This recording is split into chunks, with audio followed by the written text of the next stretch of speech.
Okay, so now to actually open the conference, it is my pleasure to be able to welcome as our first keynote speaker, Professor Johanna Bockman, who is Associate Professor of Sociology and Global Affairs at George Mason University. We are delighted to have Professor Bockman open our conference, as throughout her career, she has dealt with the topics that go right to the core of this conference's theme, which could broadly be summarized as the history and social effects of economic thought on both sides of the Iron Curtain. I will keep this short because I think we've spoken for a long time already and we're looking forward to Professor Bockman's lecture. So just briefly, Professor Bockman earned her PhD in sociology at the University of California in San Diego, and she was a student in Hungary during the events of 1989, and then went on to write a dissertation on the role of economists in Hungary after the Second World War. Her publications have tackled an impressive geographical and thematic scope. She has written about questions of economy in the former Yugoslavia and Eastern Europe, as well as the USA and Latin America. Her work has focused, for example, on post-socialism, globalization, the origins of neoliberalism, and economic dialogue between East and West during the Cold War, or more recently also questions of public housing. Her book, Markets in the Name of Socialism, The Left-Wing Origins of Neoliberalism, published with Stanford University Press in 2011, is an exploration of the transnational exchange of economic ideas between economists both East and West during the Cold War, and shows how this dialogue contributed to the transformations of 1989 and the rise of neoliberalism as today's dominant economic ideology. The book presents the novel argument that ideas today considered neoliberal had in fact long been discussed by socialist economists and untangles some of the misconceptions and confusions around neoclassical and neoliberal economics. And I think it's really become compulsory reading for anybody studying late socialism, East-West connections during the Cold War, and also thinking about the foundations for what happened during the transformations in Eastern Europe after 1989. I'll just briefly quote from the book, if I may. So Professor Bockman writes, "We must not overlook economists' long-standing and ongoing transnational socialist dialogues and their real battles in the field of economics, which did not pit those for markets against those for planning, but rather those for authoritarian technocracy against those for radical democracy.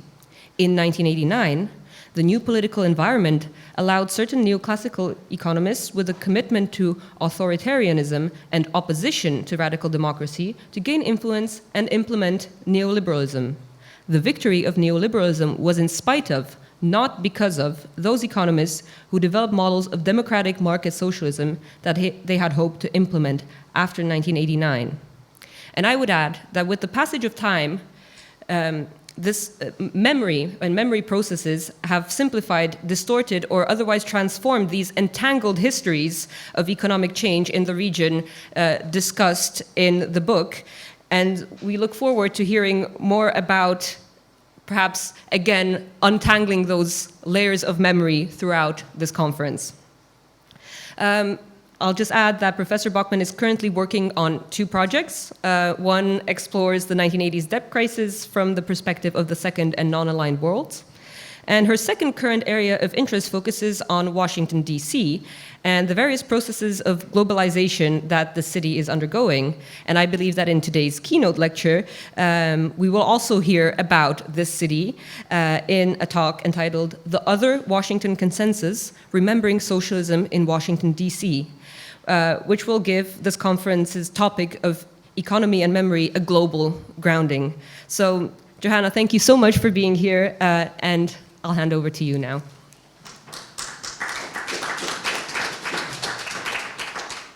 Okay, thank you.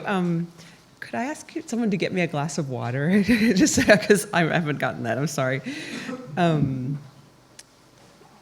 So thank you, Veronika. That was a very, very thoughtful introduction, and I want you to just tell everyone what I do, because that was terrific. So I'm so glad to be here. This is I've gotten to talk about something that this is a new project, and we'll see how it goes. So Washington, D.C. is known as the center of the Washington Consensus, and is also known as the center and the key exporter of neoliberal capitalism to the world. In 1990, economist John Williamson invented the term Washington Consensus because he understood that Washington, D.C. had agreed on a set of economic policies that he said, quote, that it urges on the rest of the world. He understood that there were 10 economic policies involved in the Washington Consensus, and that these policies were essentially free market capitalism with an export orientation. By Washington, Williamson meant both the political Washington of the US Congress and senior members of the administration, and the technocratic Washington of the international financial institutions, the economic agencies of the US government, the Federal Reserve Board, and the think tanks. According to this perspective, Washington, D.C. had been the force that had successfully spread free markets, free trade, and capitalism around the world. And this is essentially an Americanization story. Many people, including myself, have questioned such Americanization stories, and we have been inspired by post-socialist studies. So I have been questioning Americanization stories because they have often ignored the active role of East Europeans in economics. Many of the ideas that American economists have come from Eastern Europe, Central and Eastern Europe. The most important forms of neoclassical economics were formed in Austria, Hungary, Poland, and the Soviet Union. So this role is being neglected when we think of only an Americanization story. Also, I find it important to talk about the relationships and conversations between East and West, and that the East very much influenced economists in the West during the Cold War, and that these conversations should not be forgotten, that they are in fact very important.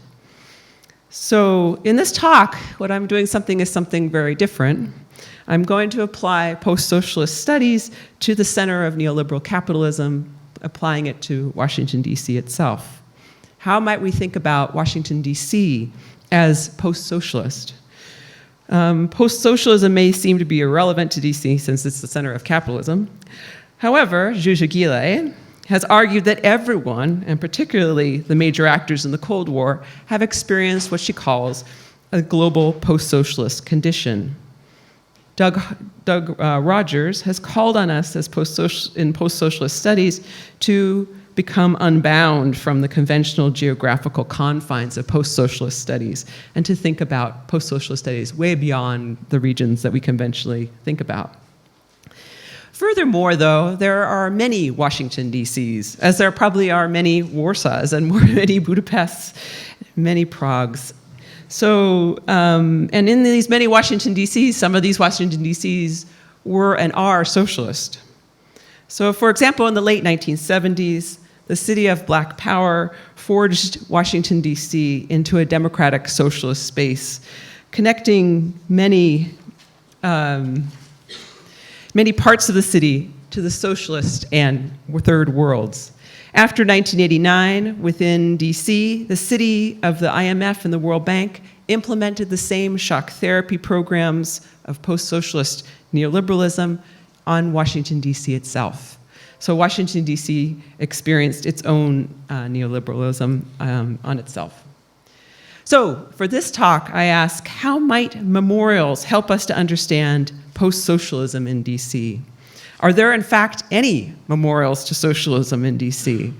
I am not a scholar of memorials or memory studies, but rather I do research primarily on East European socialisms, multiple globalizations, and the history of DC. And so I'm working on a book on the gentrification in DC, and it's a very difficult book to write because I'm doing a microhistory, which is very different than what I usually do.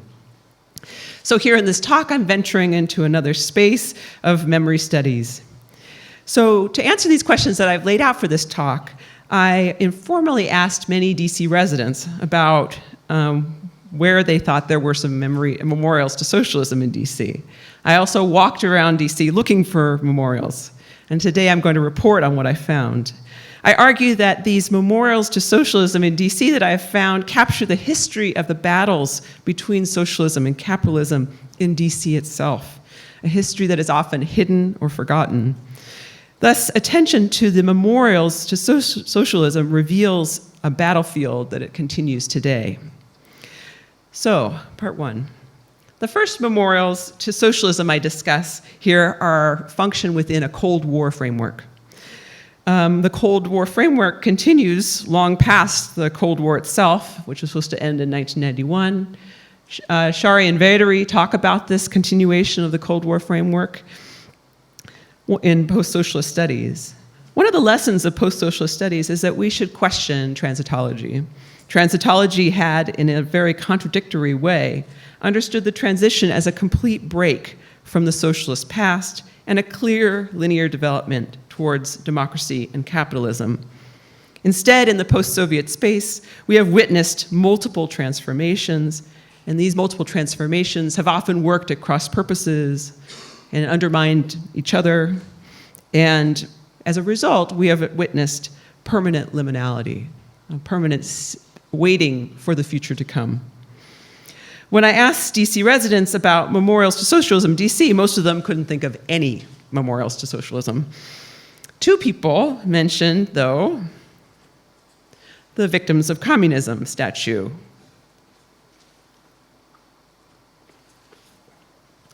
In 1993, the US Congress authorized a museum and monument to the 100 million victims of communism.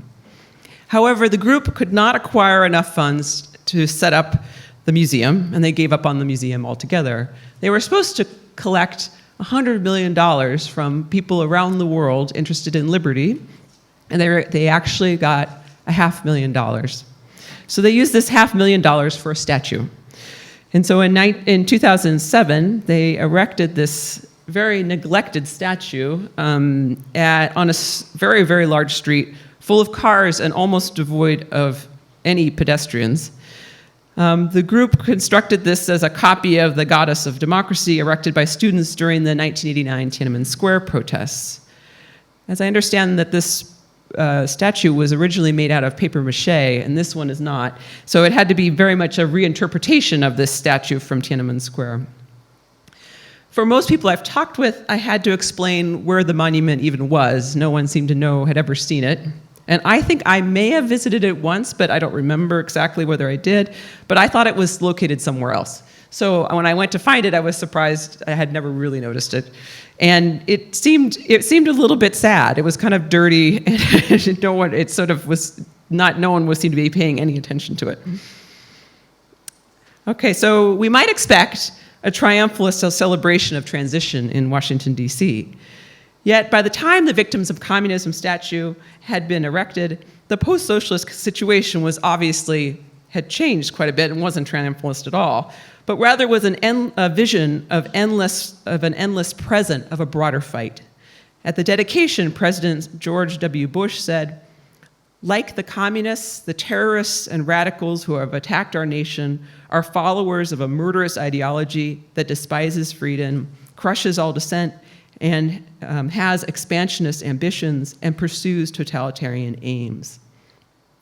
This temporality of the statue conflates the Cold War and the War on Terror, creating a past of victims, a present of apocalyptic battles, and a post-socialist future of a possible liberty. Another memorial is a related memorial is the Holodomor Memorial to the victims of the Ukrainian famine genocide of 1932-1933. This is the title, the official title. The US Congress approved this memorial in 2006. And 2015, the US National Park Service and the Ukrainian government, with the support of US-Ukrainian groups, built this memorial. And it actually, you can't quite tell from this picture, but it is actually a very pretty display of wheat going across in a nice frieze.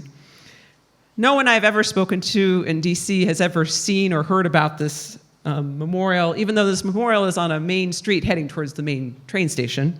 Many people would go by it every day and not notice it, possibly.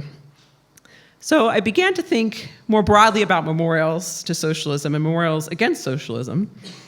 One person suggested that the Pentagon and other federal government buildings built during World War II and afterwards were memorials to anti-communism.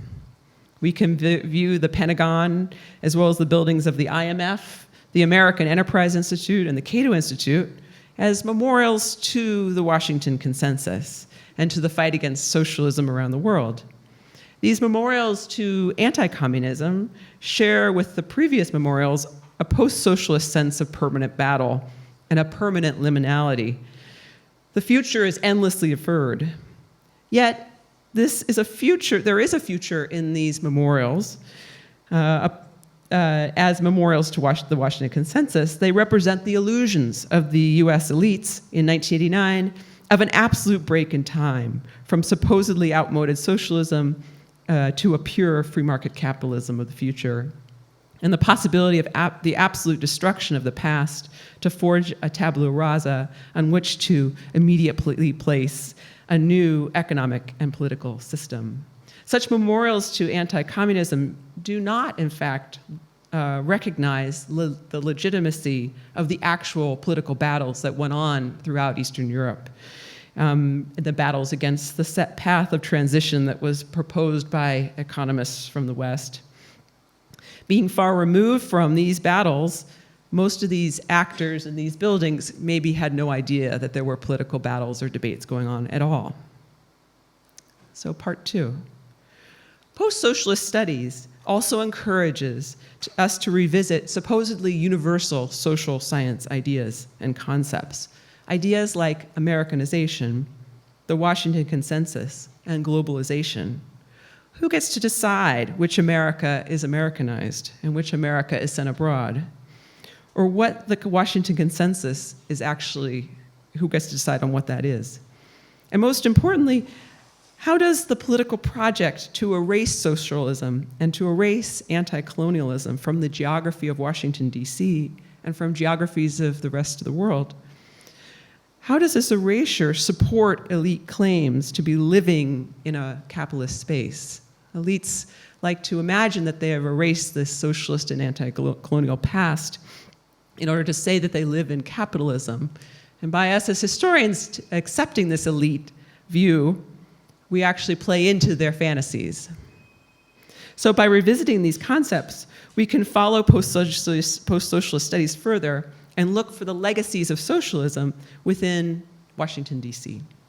We might see D.C. as post-socialist because it had also been socialist and held another Washington Consensus, a socialist Washington Consensus. 2 D.C. residents mentioned to me that the Institute for Policy Studies might be a potential memorial to socialism. The Institute for Policy Studies, or IPS, began in 1963 with the hopes of a systemic transformation. Their materials don't actually say what this systemic transformation will be. It is always left obscure.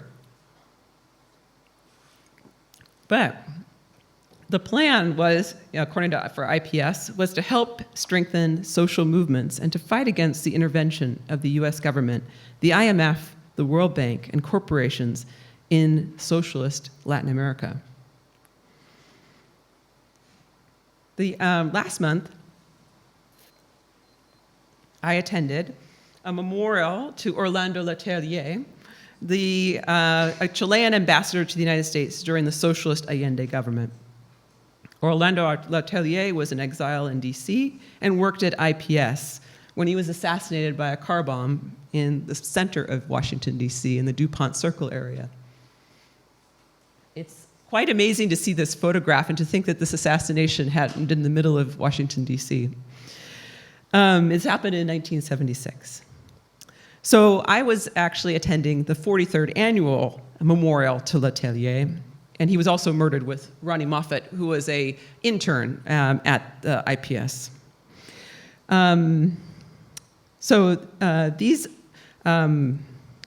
There are in fact 2 memorials to this event. One is this memorial, which is at the site of the car bomb. This is what is understood to be the cut-off tree, the cut-off of the lives of two young people that were cut off too young.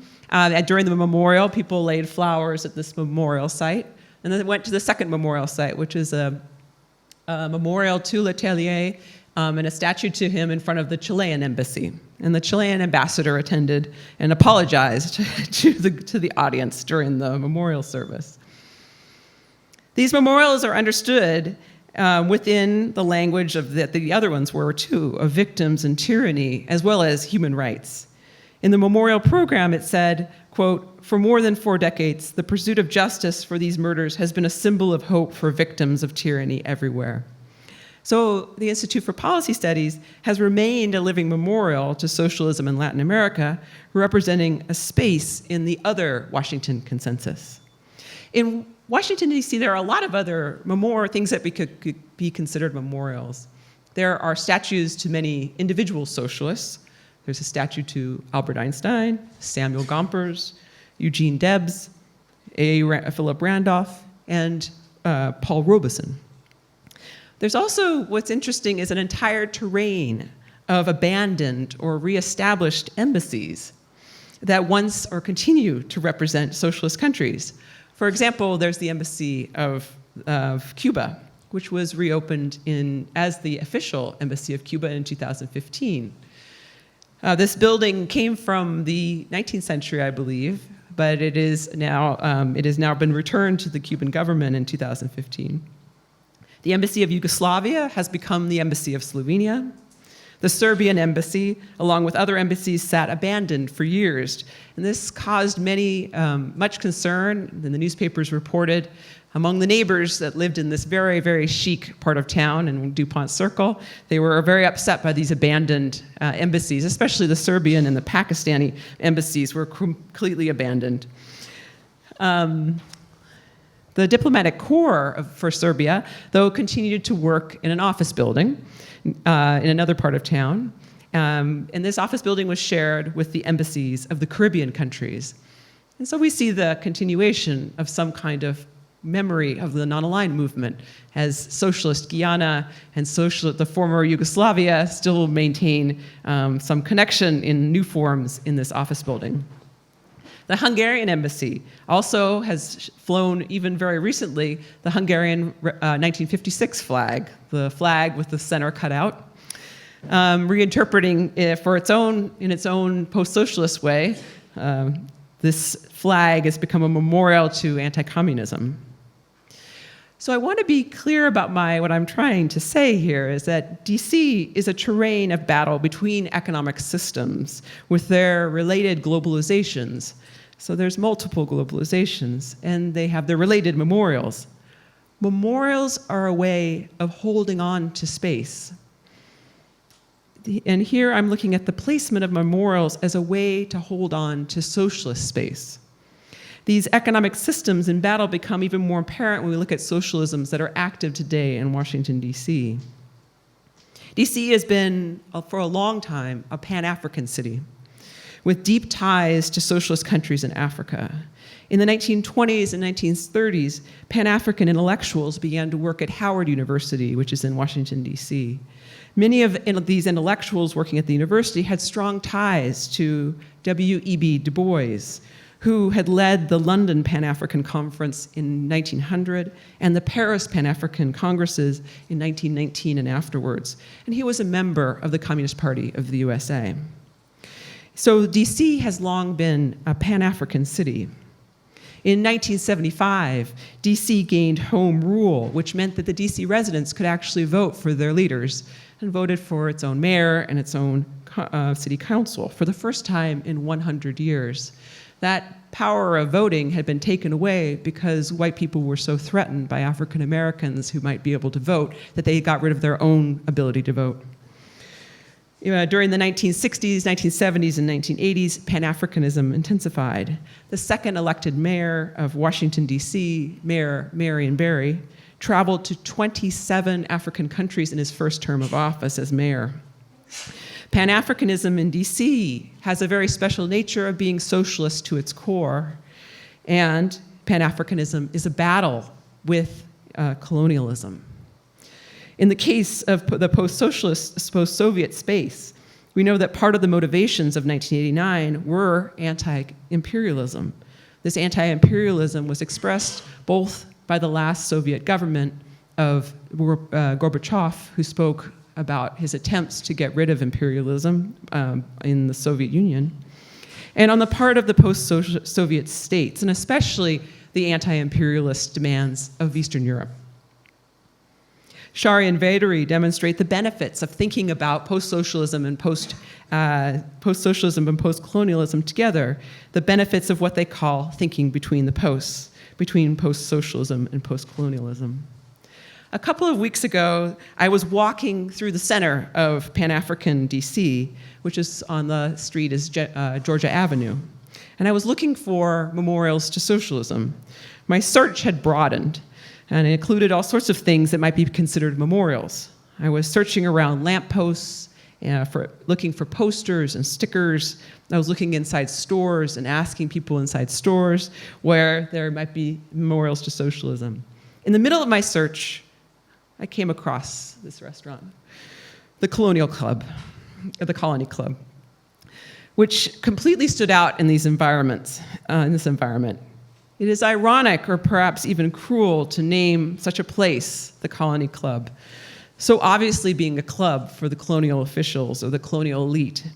In the 1700s, the first colony clubs were formed in Boston for the colonial elite as an exclusive club for them to separate themselves by class and race from others. I have found that entrepreneurs in Washington, D.C. often choose colonial names for their businesses. While they may seem oblivious to the colonial connotations, the names speak loudly about their intentions. For example, near my house, there's an area that has a historic, there's a historic African-American church, Mount Joy Baptist Church, in a long-time African-American neighborhood. It was sold and turned into condominiums. The condominiums were called the Churchill. They called it the Churchill, I think, on the face of it because it was a church on the hill. But we know a little bit more about Churchill, who was the Undersecretary of State for the Colonial Office in Britain, a position that he himself had requested. According to a 2015 Washington Post article, he was, as a junior member of Parliament, Churchill had cheered Britain's plan for colonial conquest and insisted that its, quote, what he said, Aryan stock is bound to triumph. The Colony Club is a reference to this racist colonialism. Racism and colonialism, however, must still contend with the much more global and local spirits of Pan-Africanism. The Colony Club stood out in this space as a space-claiming capitalist space. This is a claiming of a location overtly in the name of colonialism at the center of the Pan-African city. The next set of memorials I am going to talk about bring together socialism and anti-colonialism within this local context of a gentrifying city. So an important person, a Pan-African leader in Washington, D.C., was Stokely Carmichael. He lived in D.C., and he studied at Howard University, and then he traveled to West Africa. And he went back and forth between Washington, D.C. and West Africa. He worked for civil rights groups in D.C., and he wrote his famous book, Black Power. In 1969, in the book Black Power, he speaks about D.C. as a colony, and that D.C. as a colony plays a very special role in the anti-colonial movement around the world. It is one member of that fight. In 1969, he became an aide to the socialist president of Guinea, the president Ahmed Sékou Touré, and he was a student of the exiled socialist president of Ghana, Kwame Nkrumah. Kwame Nkrumah had moved to Guinea because there had been a coup, and he had escaped and gone to Guinea and was in socialist Guinea. Stokely Carmichael changed his name at that point to Kwame Touré in honor of the people he was working with, and he became one of the main organizers of the All-African People's Revolutionary Party. Kwame Nkrumah himself the socialist president of Ghana, the former socialist president, called for such an organization that would link all liberated territories and organize an all-African war for what he called liberation, liberty, and socialism.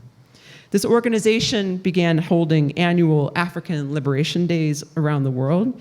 They built an African United Front and had two wings, its Women's Revolutionary Union and its Young Pioneers Institute. So we can see the connections between this group and the socialist Eastern Europe.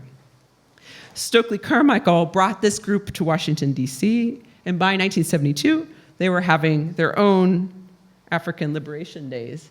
In a store selling Caribbean flags and shirts, this poster was up on the wall since May. Here's the May 26, 2019 African Liberation Day. And we can see here some of the people that are involved that show this sort of continuing sort of transnational work. People from Gambia, Haiti, Sierra Leone, the African Socialist International, and so on. So we can see that this sort of spirit of Pan-Africanism has been revived or has continued on through this period. So there were other Kwame Nkrumah sort of inspired groups from West African socialism, but there was also simultaneously bringing together West African socialism with Tanzanian socialism. So we can see this school, the Ujamaa School, which still exists in a very gentrifying part of town. And we can see here the Ujamaa School believes in Pan-Africanism. This is from their current website. And if they're built by followers of Kwame Nkrumah. So this school still functions today.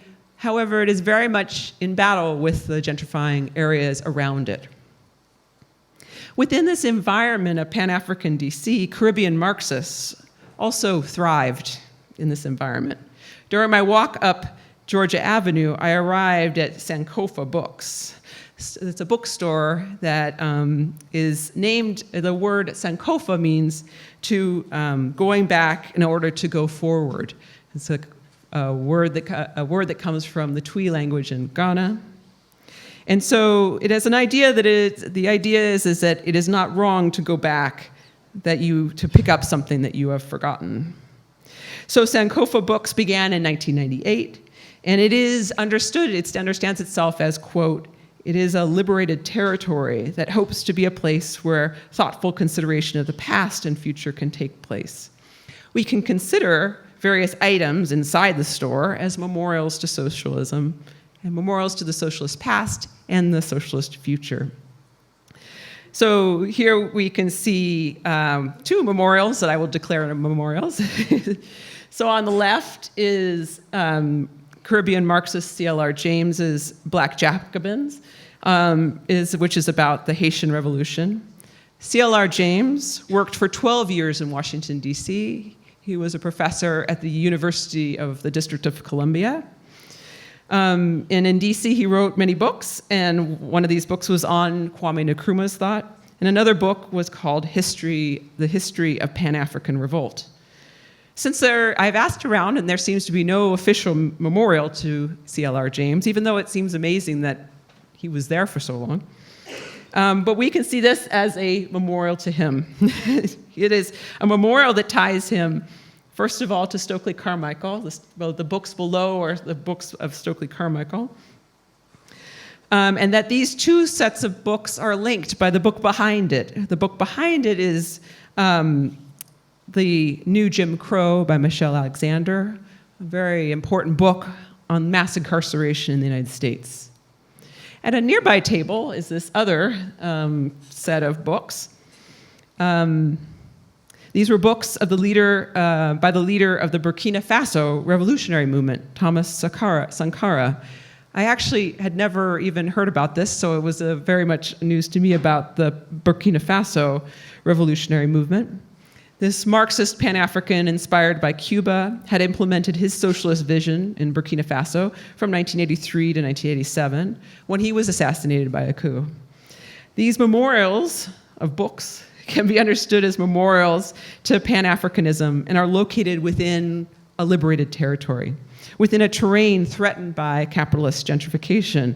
And this gentrification has a political program of undermining such territories and memories. In DC, there's a great deal of interest in memorials to the communist Paul Robeson. There is this statue. I think it was put in there 2012 or something like that, in a local park. And this is also a very gentrifying neighborhood of Petworth. And so we also have a large mural that was painted in 2015 on the side of a building in the gentrifying U Street area. According to the person who organized the mural, he said that this is the largest mural in the world dedicated to the life and legacy of Paul Robeson. The mural discusses all sorts of aspects of his life. It goes along the entire wall and has discussions and little panels. And it spends a good deal of time talking about his life in the Soviet Union and his great respect for the Soviet Union. I talked with the organizer by email about why he decided to put this mural up, because Paul Robeson never lived or worked in DC. So why a mural to Robeson? So he wrote to me back, and he said, well, Robeson is the most important African American in the world. He's a hero for everyone, and everyone knew him. And it's true, everyone did know him. But then he said to me, he said, finally, when referring to Paul Robeson, never mention him being just Pan-Africanist, socialist, or communist. Paul Robeson was all of these, but so much more.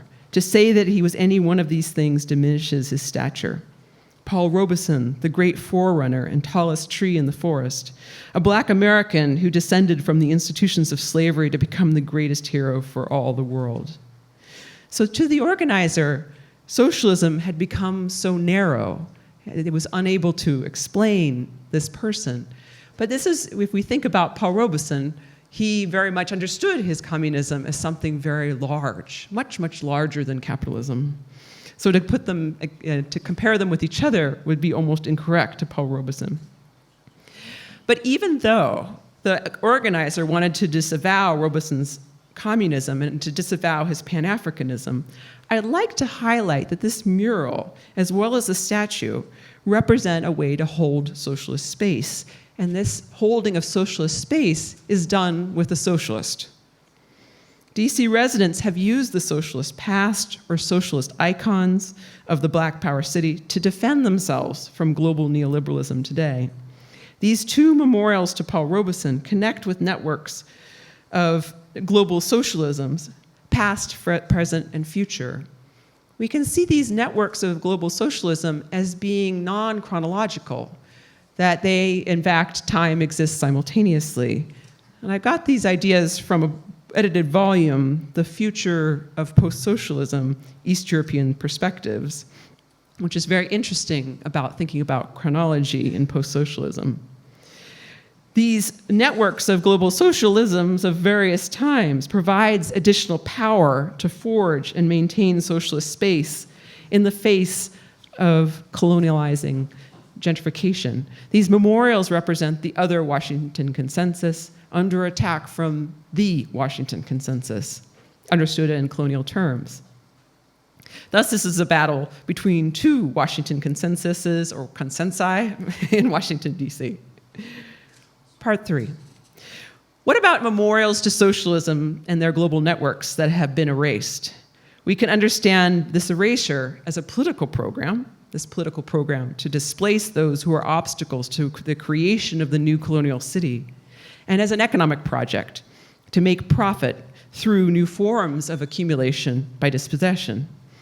As part of my research in DC, I'm conducting a study of a small public housing project called the Ellen Wilson Dwellings, which had just 134 apartments, and it existed from 1941 to 1996. In the US, public housing residents had developed grassroots organizations and organizing through tenant councils.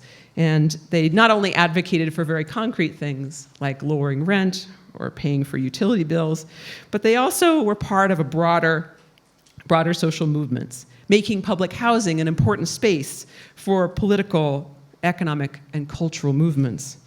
By the 1980s, public housing residents constituted 10% of the DC population and were considered a very important political constituency. Whenever mayors wanted to announce something, they often announced them at a public housing project. There were many attempts to displace these political constituencies and to take their spaces. In 1962, the city leaders decided to place the new Southeast Freeway right on top of the Ellen Wilson dwellings. Part of the section, it wasn't the whole thing, it was part of it. And they also decided to put the freeway right on top of the Southeast House. The Southeast House was just 3 blocks away from this housing project that I studied. It was a settlement house run by African American women starting in 1929. The Southeast House did many things. It provided daycare for small children. It had classes for adults and children. It had after-school recreation and many, many things. From the start, the teachers taught the children in the neighborhood to be community leaders and introduced them to the art and history of African countries. These women were directly connected to W.E.B. Du Bois and Pan-Africanism and international communism. Ida Gibbs Hunt was a member of the organization that established the house and was one of the main organizers with Du Bois of the first Pan-African Congresses in Paris. By destroying this space, the city slowly weakened the global networks of Pan-Africanism in DC. The city could destroy the buildings, displace the residents, but they could not create a tabula rasa. That was a fantasy of elites that they can do that. By the end of the 1960s, this mural appeared on one of the remaining buildings of the Ellen Wilson dwellings, while the freeway had destroyed some other ones in front of it. The Ellen Wilson Community Center was advertised with this abstract image of a black person on a red, black, and green background, looking into the light with a raised fist, signifying Black power and Pan-Africanism. In this basement community center, residents had a use of a daycare center and a variety of classes, including African drumming. Their own group was called the Ujamaa, Dancers and Drummers. They performed in DC and beyond. Some of the people went on to do drumming on a national and international venues. Public housing also became the site for cooperative experiments. In 1970, just across the freeway, there was another public housing project called the Arthur Caper Public Housing Project, and they formed a food cooperative, which served 2,000 people. Before Home Rule in 1975, African Americans formed many cooperatives throughout the city. The idea of having cooperatives was a way to have a political voice when you had no vote at all.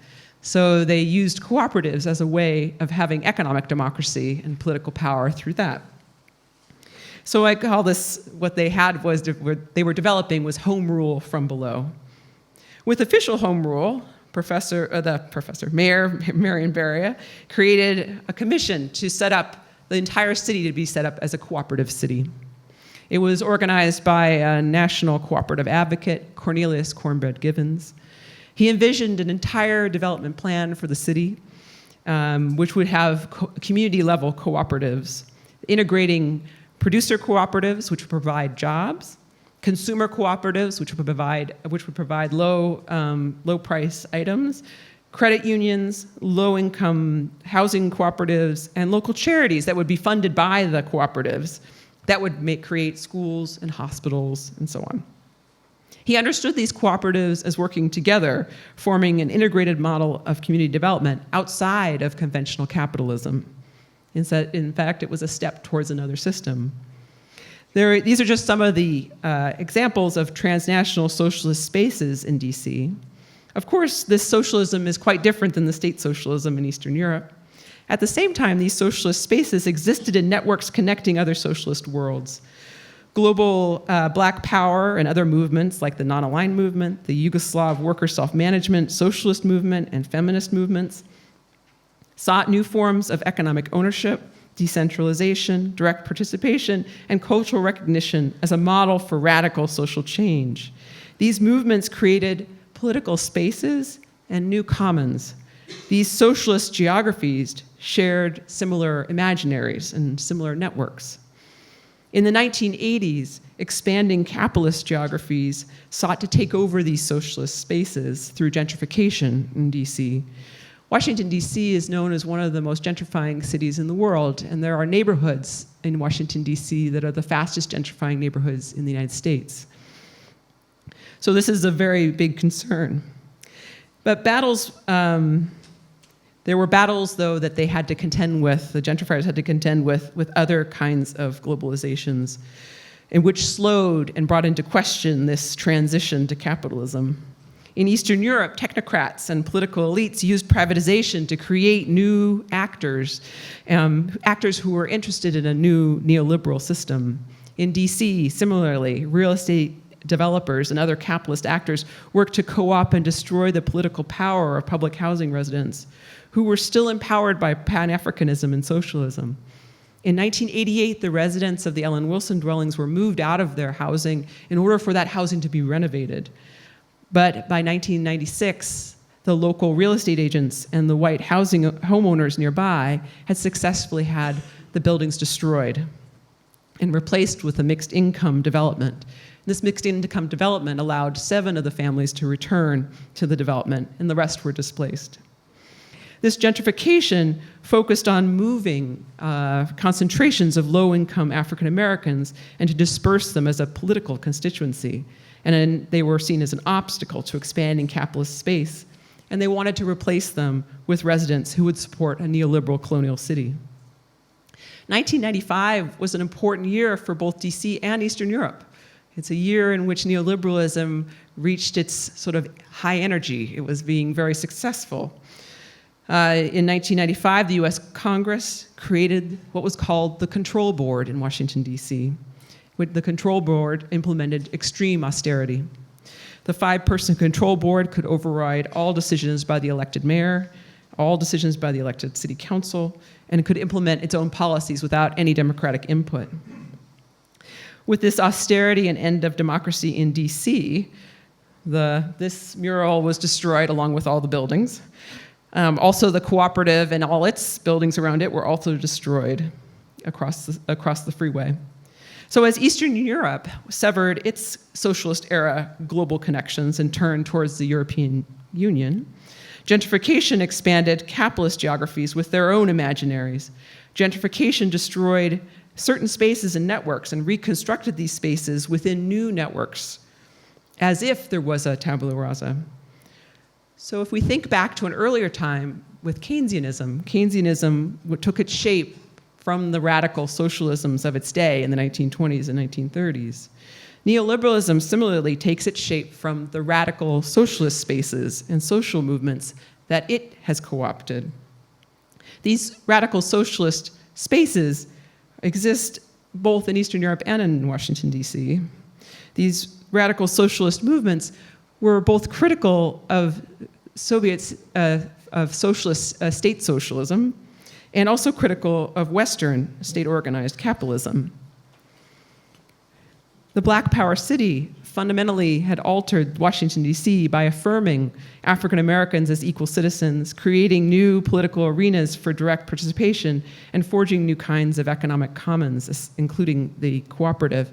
We can see that the Black Power city was trying to be very, very broad. It wasn't very narrow, as the organizer of the Paul Robeson mural had thought. However, elites appropriated these political arenas and economic commons and used them for neoliberal capitalism.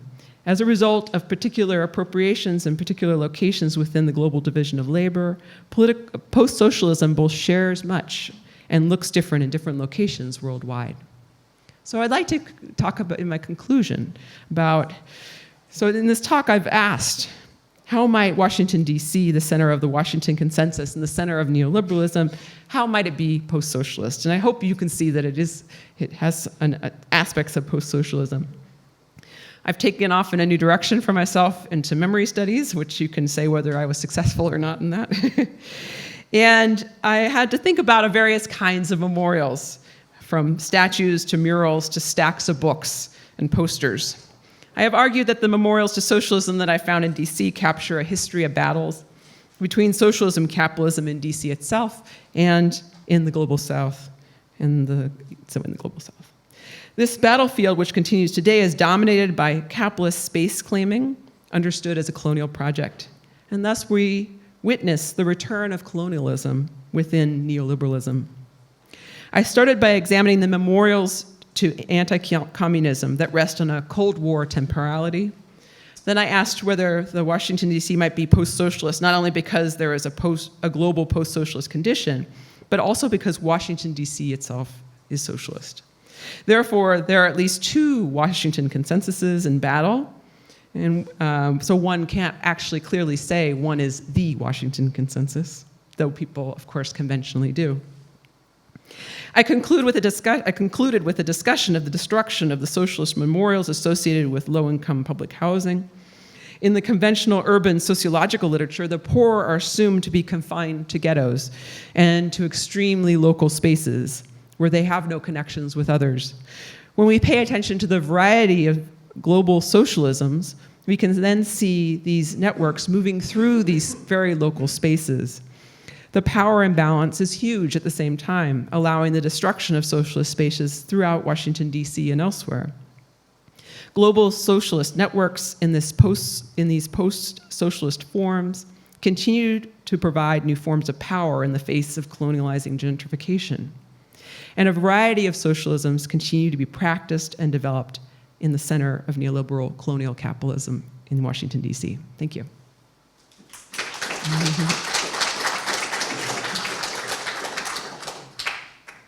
Okay. Should I sit over there? Yeah, here we go.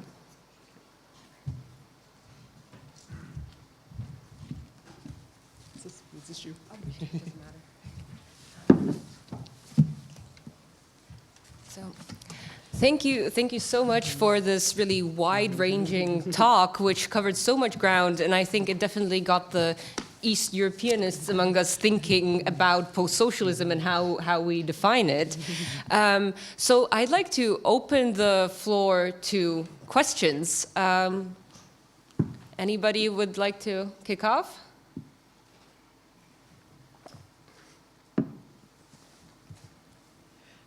Nobody? Oh, okay, Johanna.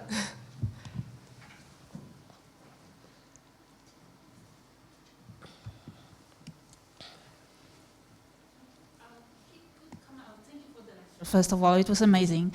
But I just wanted to ask you about your current research and how, I mean, can you talk a little bit about the audiences of these places? And are they kind of alive in this area which you study, and what is your methodology and the way you approach your subject, and how these memorials play, are they important for the people you study? Mm-hmm.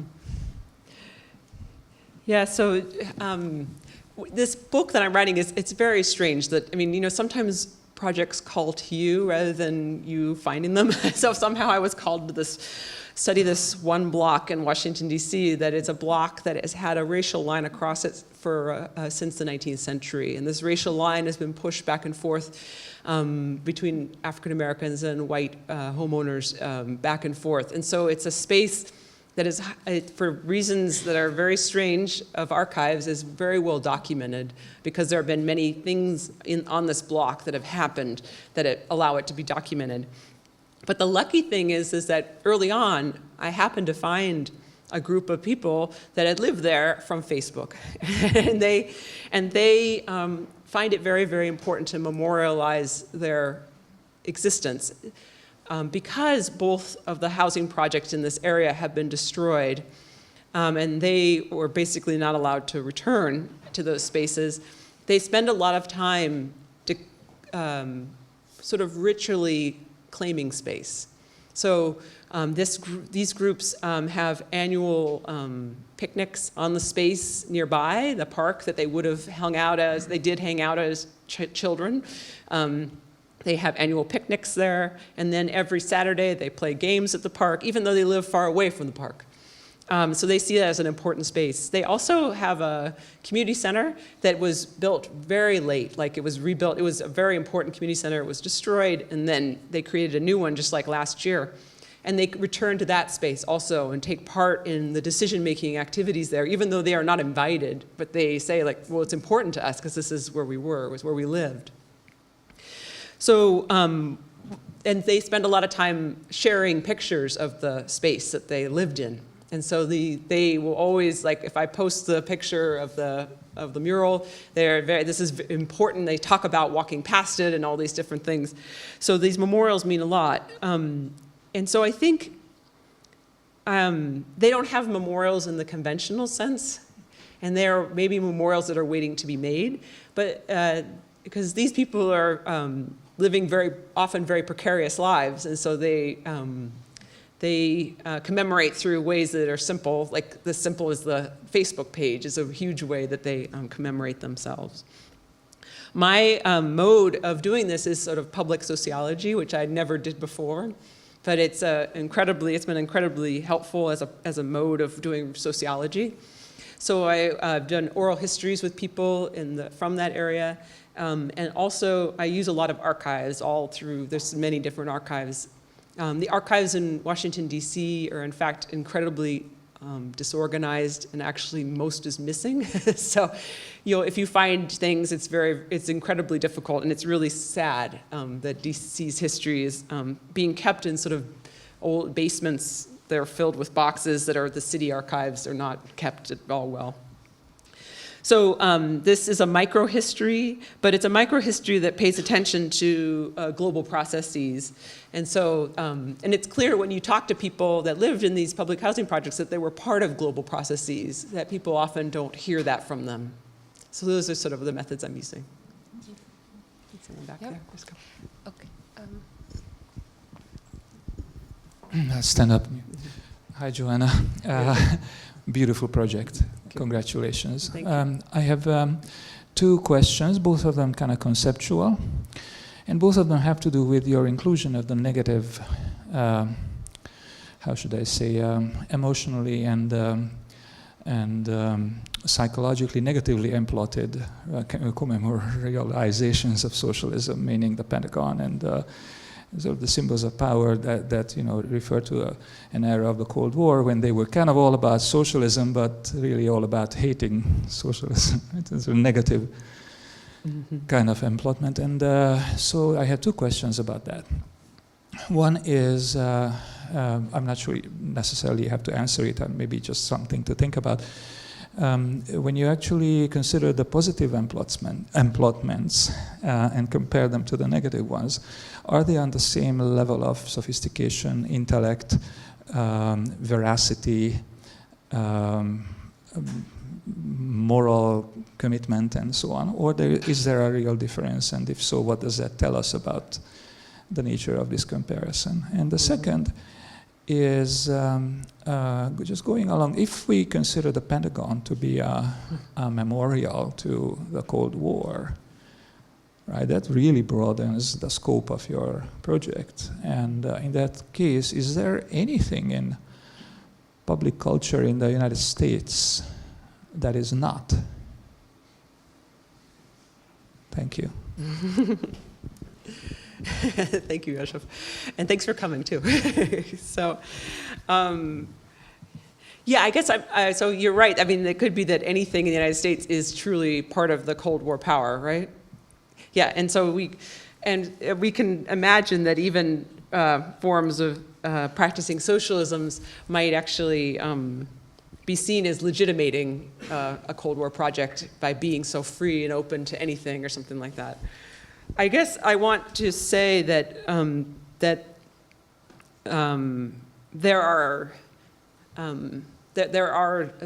were socialist movements and threats to Cold War power in the United States. I mean, the U.S. government certainly felt that the All-African Revolutionary Party, All-African People's Revolutionary Party, was a threat to the U.S. government, with armed insurrection being possible.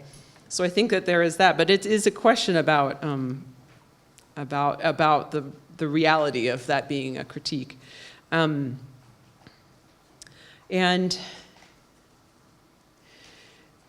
I guess I'm not totally certain about, I thought I understood that you were critiquing my negative perspective of criticizing state socialism. Or I don't. I just think it's very rich, Mm-hmm. and it'll give you if you were to consider the implicit narrative of positive and negative commemorations. Yeah. That'll give you a lot of conceptual mileage. That's all. I mean, it's actually a very incredibly positive, kind of enthusiastic question. Yeah, and I actually was a little bit disappointed in the way I was able to develop it at this point, because I haven't been able to develop the role that that Eastern Europe plays in this discussion, which I think is it's obvious that there is an engagement with Eastern Europe among these groups in Washington D.C., but I haven't been able to develop that enough. So, yeah, thank you. So, yeah, question from Adam Rozovitsky, and after that, James Mark.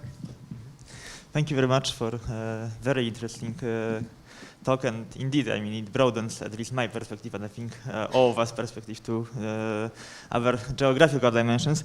My question is about vocabulary we are using. So we have this conference for 3 days talking about socialism and transformation, but then what's socialism?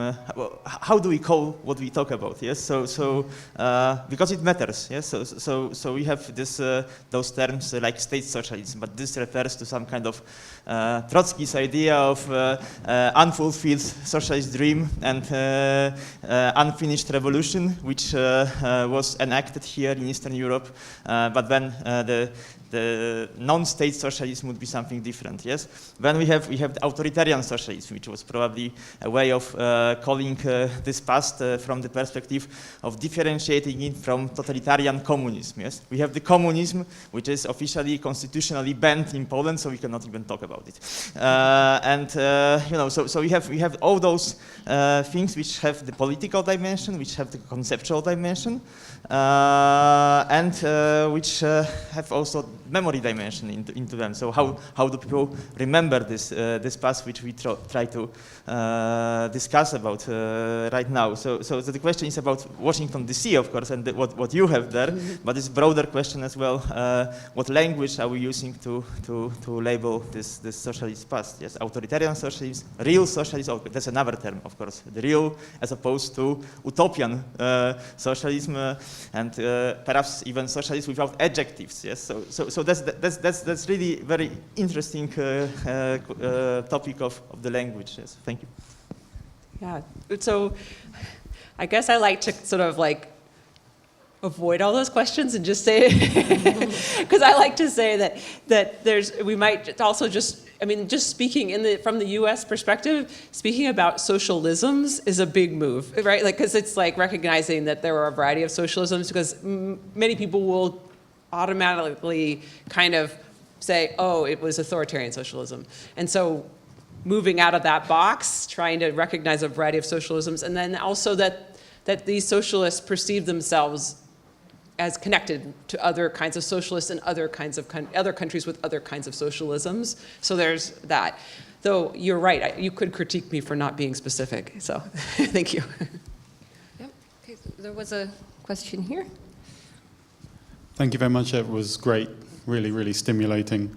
I have a couple of questions.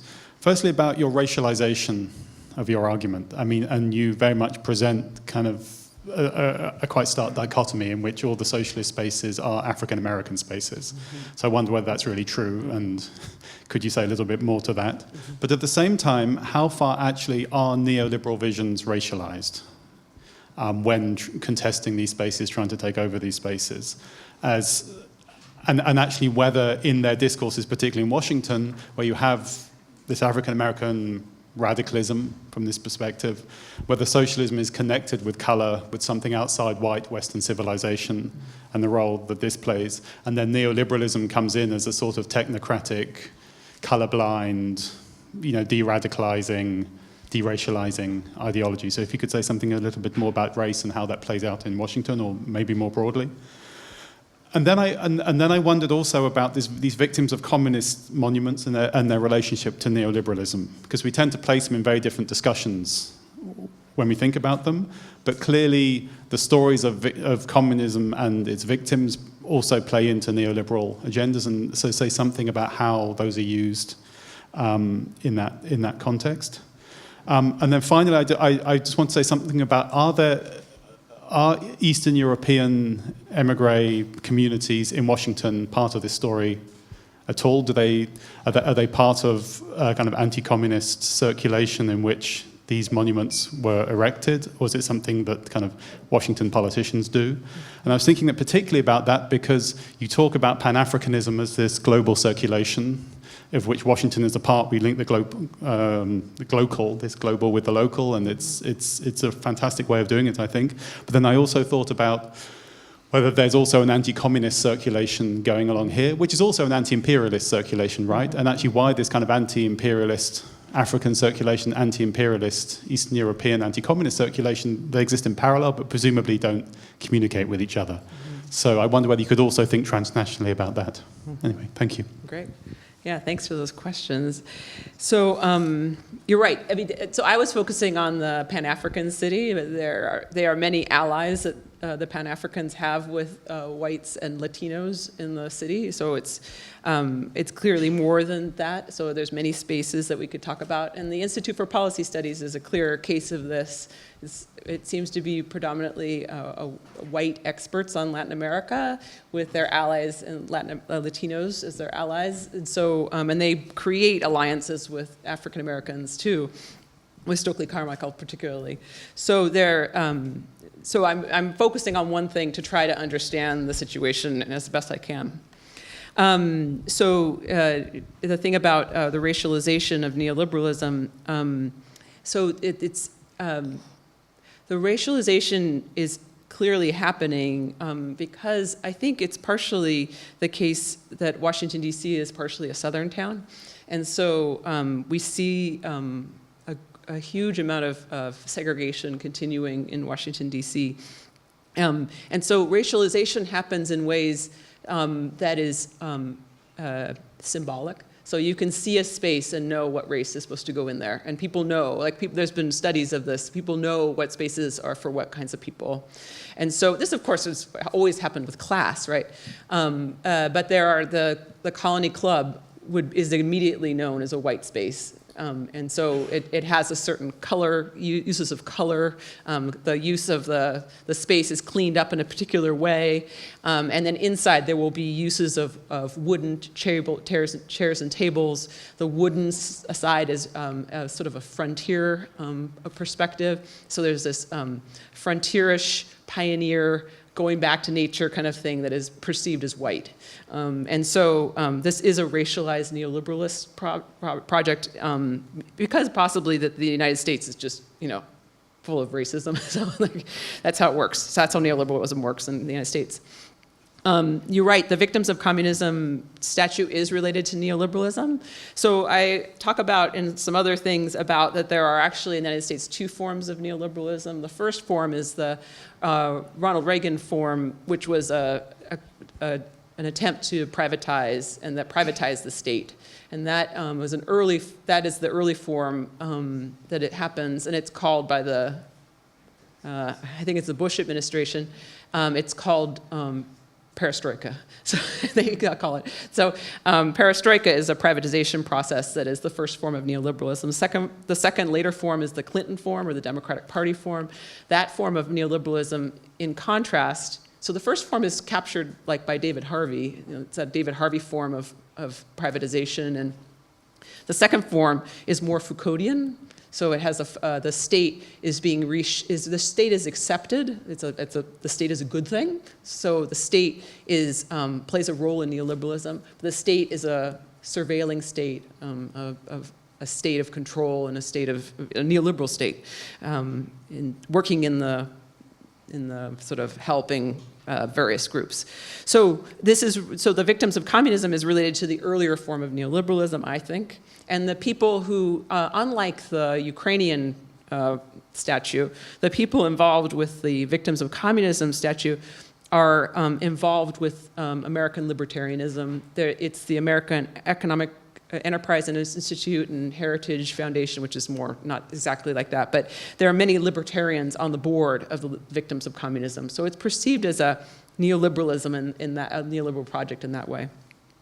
You're right. The East European emigres play a variety of roles in Washington, D.C. And so I need to. You're right to bring up the idea of the anti-imperialist aspect of that, and I need to think more about that. So thank you. Hi. This is really here I am. This is really a very, very inspiring project. I like the parts too.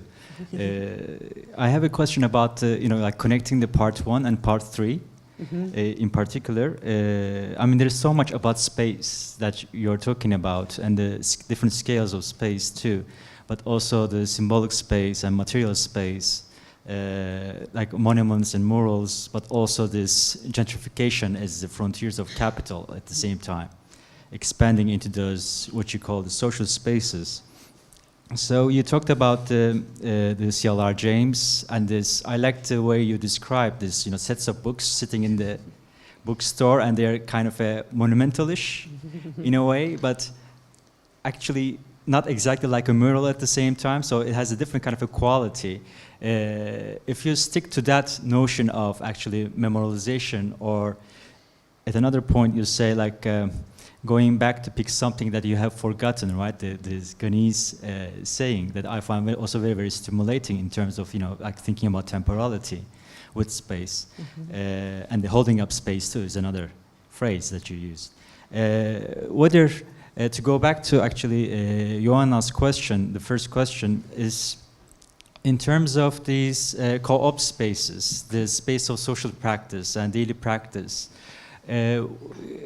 sort of a memory that is a living memory, instead of, okay, part of it may be about this taking pictures on the Facebook with the murals, but perhaps there's also a connection between those, or is there a connection between those bookstores or these community spaces and also those, other places like where you have those, events that are held, and also engaging some reading groups. I'm just imagining here. Maybe there is a way to also incorporate those two spaces without getting so much into this discussion about the monuments, particularly when thinking about memory and time and space. Yeah, so seeing that the people might be moving between these different spaces is that you're thinking about, and using these spaces in different ways. Yeah. I mean, I do notice that there is, a great interest among these different groups in like the public housing project. The former residents talk about Africa all the time as like something they're always thinking about. I don't know if they've ever been to Sankofa Books, so maybe they have. But yeah, that's a great way to think about it, is to see them as more connected in that way. So thank you. Yeah, questions over here.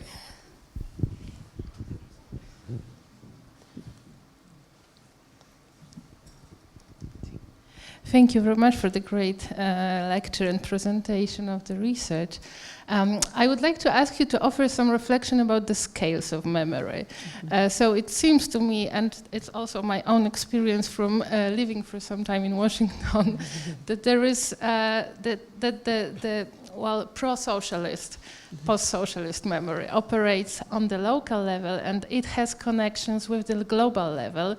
Whereas I do not see, but maybe I'm mistaken, with the state level or the official American narrative. So I don't see much America in it. Yeah. Whereas on the other hand, this Ukrainian, the Holodomor monument, and also to the victims of the communism, it seems very much being in line with some kind of official narrative. I don't know if you agree, or maybe you would like to say something more. Yeah, I definitely agree. You're right. And that's an interesting way to divide it up, in that national versus local global in some sense. Yeah, because Washington, D.C. is always seen as a divided city, with the federal city and the real city. So, yeah, so they work in different ways in some way. But yeah, I like that idea that the separating out the national narrative might be very different than the local and the global narratives going on. So thank you. And Johanna had a question? Yeah, just wanted to ask, as you spoke about the Eastern European and by an extension also Latin American Washington Consensus, and then the Pan-African other Washington consensus. But can we also add Asian communities to that stories? Do they add any thought? Yes, I would say yes, but I don't have any study. I haven't worked on that, so I don't know. But I think it would be true. So yeah, I would agree, but I don't know. So thanks. Do we have more questions? I have to admit, I didn't take my watch, so I don't know how we're doing for time. Okay, so we actually have plenty of time. Okay. So maybe I'll ask a question. It's maybe a very tentative question, but I guess my first association when you started talking about memorials was that recently, a couple of years ago in the United States, there was this whole controversy about Confederate monuments. And how do we deal with monuments if they represent a particular past? Who do they speak about? Who should be kind of in charge of erecting monuments and so on?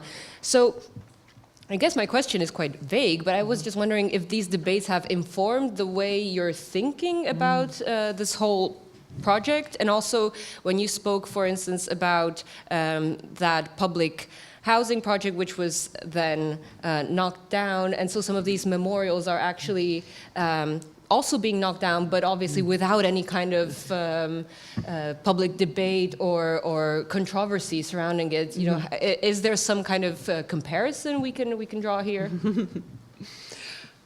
Well, so I don't think I was influenced by the Confederate memorial discussion, but of course it could be in my mind in some way like that. So I think I was trying to get around some, I was thinking I could, I guess I would like to throw it back to the audience if people have an idea about these sort of debates in some way, because I am not a memory studies person. So these kinds of debates that are also happening here, that's also my, because of the idea also of separating out these official memorials that are to things that are really quite horrendous, like the Confederacy in the United States, are quite prolific in the United States and have a huge institutional backing for many, many years. Can we see, in fact, alternative memorials being created to undermine these official memorials? Does this happen here with the controversial memorials that are then alternative memorials are put near them? I can definitely think of some examples from the Czech Republic, actually, recently, where there's been a controversy about a kind of a Second World War memorial, a kind of a particular Soviet general who's kind of been there have been memory battles about kind of tearing the statue down or not, and people have kind of placed signs next to it, and then other groups have taken those signs down, and then somebody else places a different sign. So I mean, these kind of things do happen for sure. Are there any more reactions to that from the audience or more questions? There's a question. Yep.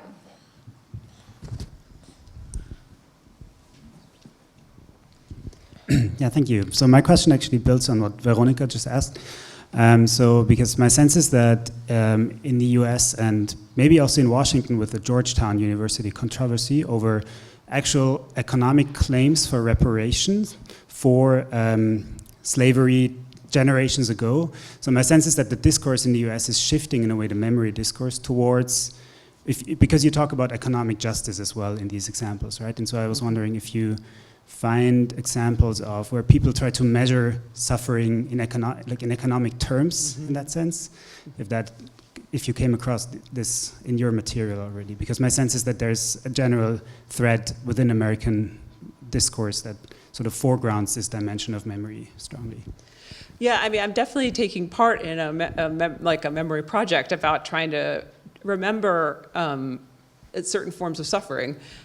So one of the things that I am trying to do is, it's such a basic thing, but it's actually so difficult, is that I have the names of all the people that lived on the block over time, over a 100-year period, all the names of everyone that lived there. And then to find every time those people are displaced from the block, because they're displaced in 3 occasions of major displacements happen. So we see the people disappear from the block, and then to find out where they are is incredibly difficult. So looking through the census, looking through directories, looking through different ways. And part of the thing I find is I see many, many people die right away, or dying as they're being displaced, they die. And so we see a lot, and so I'm trying to document the deaths of people, the deaths from gentrification, so that people often can't see those deaths because the people have been displaced and died, so you can't actually see them. So I am taking part in something that is about this understanding these people as being displaced by an economic process. And looking, and people all around DC are calling for reparations. And so I am taking part in that only in the fact that I'm doing this project and trying to show to people in Washington, DC, who, even people that are very knowledgeable about a range of things, will say like, but I like the restaurants. I like walking in the city. I don't feel as scared, and like this is very disturbing, to not take account of the actual things that are happening as a result of gentrification. So I really see it as, dealing with the reality of gentrification. And so memorializing, so Georgetown University has this project, but also my university, George Mason University, also George Mason himself had slaves, and even though he wrote a Bill of Rights for humans or something, he had slaves. And so we have a large project that's just ramping up. So this is incredibly late in the game to be talking about this, the suffering of slavery. Like, we're so behind. And so I think right in the United States, we're trying to deal with the reality of slavery and its continuing implications for today. So that's very much what we're dealing with. Yeah, question over there. I wanted to ask, have you at all looked into sort of Soviet and Eastern European responses to Pan-Africanism? Because there's a lot of really interesting research being done also. For example, Jonathan Flatley from Detroit doing research on Angela Davis and Black Leninism, and how sort of the cultural history of Eastern Europe and state socialism sort of engaged with these ideas, these movements. And the second question is sort of similar, but touches more on the neoliberal part, because like what you said about people dying because of displacement, that's exactly what sort of happened on a mass scale in Warsaw. Mm-hmm. And what sort of keeps happening with privatization of just publicly owned housing. So I'm wondering, have you sort of looked into how that was transferred as sort of knowledge about how to displace people, privatize housing? Yeah, basically. Thank you. Great, that's terrific. Yeah. Yeah, and you remind me of the project by, I think, Mitchell Orenstein and Kristen Godsey at University of Pennsylvania is trying to put together a book about talking about the deaths and trying to calculate the deaths throughout in the post-socialist period from the transition. So so that's tying that even more closely together is really helpful. And you're right on the East European responses to Pan-Africanism is another terrific way of looking at this. And I slightly get into that world because I looked at the East Europeans who were working in the UN Conference on Trade and Development and their connections with Pan-African movements, but they were very much interested in talking about the trade and economic models that they would follow in a non-aligned socialist world that would be created. And I was particularly interested in understanding their ideas about socialist banking within that world. But yes, so there's a huge literature that I should be exploring too. So yeah, this is very helpful. Thank you. Anyone else? Yeah, James? If I can just continue that point. If I can just continue the answer to that question, maybe, is that also we don't tend to think of the origins of neoliberalism in the Soviet, post-Soviet Union, post-socialist Eastern Europe as having any relevance to the global South. It's sort of an East-West transfer story, but there are all sorts, I think, of stories to uncover of kind of crisis of central planning, failures of projects in Africa and elsewhere, which actually were taken seriously and thought about in Eastern Europe, partly because of this globalization of expert cultures after decolonization, which you've looked at. And then behind me is Tobias Ruprecht, who's worked on global South inspirations for neoliberalism too, particularly from South America in Eastern Europe in the late 80s and early 1990s. So I think these circulations are really important in this story. How you relate it exactly to questions of space in the city and privatization, which is such an important question, that I know much less about, but I think it could be an interesting line of inquiry. Yeah, thank you. Anyone else? No? Maybe then I'll just ask the last question. So I was wondering about if we could maybe just unpack your argument a little bit about how neoliberalism functions as colonialism in this context, and I totally see how using the example of gentrification that works. And I'm wondering if you would say that this also kind of neoliberalism as colonialism applies also to the situation in Eastern Europe with your earlier work, because certainly, there is that kind of narrative that neoliberalism was implemented in a kind of colonizing way from the West after 1989, but your own work seems to kind of go against that narrative, with all these economists in Eastern Europe very much kind of having their own agency and their own kind of set of ideas. So I was just wondering how you kind of integrate these two projects and approaches. Yeah, so I have a real problem with integrating my two projects in this. So, and part of the issue actually to me is so I come from sociology, and so American sociology is almost completely focused on the U.S. case. And so this is very, very strange. So like, for example, in spring, I taught two classes. One was a class on urban sociology, and the other class was on globalization in cities. These classes had almost no overlap at all. They were two different literatures completely, and two different. So one was dealing with globalization and the global city, the world city, and all these this dialogue about the city and political economy. And urban sociology was dealing with urban renewal in the U.S. case and some policy stuff. It was two different literatures. And so what I've found is that I've been trying to deal with the fact that, in fact, these literatures are the result of, some kind of the severing of links that happened after 1989, that these would have been maybe more linked together at an earlier time, and we wouldn't see them as such different things. But in fact, some of these literatures were actually much more connected. So when I think about Eastern European questions and I think about American urban sociology, they look very separate. And the thing is that the hard work is required is to try to show how they actually have always been connected and never were really severed. So that's a concern that I have. So I don't talk about colonialism in my earlier work much at all, because in the US context, the colonial language is so prevalent that you can't ignore it. And so, but I find that the case of Eastern Europe, it's clearly the case that if we think about the European Union, of course, this is a colonizing kind of project, and that the colonial language is often used when talking about Eastern Europe as a place that is seen as more like a colony or whatever like that. It's the sort of negative colonial language is used on Eastern Europe as it is on parts of Washington, D.C.